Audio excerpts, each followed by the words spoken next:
ত্রিপুরা রাজ্যের মানুষের মধ্যে বিগত দুদিন ধরে একটা প্যানিক তৈরি হয়েছে যে হয়তোবা পেট্রোল এবং ডিজেল তার হয়তো একটা সংকট তৈরি হতে পারে।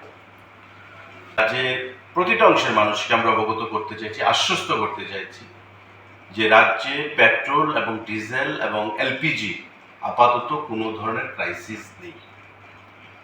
এটা পেট্রোল পাম্প ডিলারদের সঙ্গে কথা বলে, ইন্ডিয়ান অয়েলের যে প্রতিনিধি তাদের সাথে কথা বলে এই মিটিংয়ে আমরা এই সিদ্ধান্ত উপনীত হয়েছি।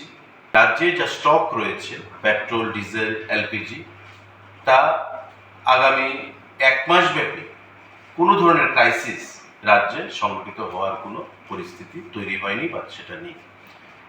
সুতরাং অযথা পেট্রোল এবং যে পাম্পগুলো রয়েছে পেট্রোল এবং ডিজেলের জন্য মানুষের মধ্যে যে একটা উৎকণ্ঠা, মোটর বাইক নিয়ে, গাড়ি নিয়ে যে একটা দীর্ঘ লাইন, লম্বা লাইন আমরা পরিলক্ষিত করছি দুদিন ব্যাপী, সেই লাইন যেন আগামীকাল থেকে বা আজ থেকে এটা আপনারা অযথা সেই লাইনে দাঁড়াবেন না।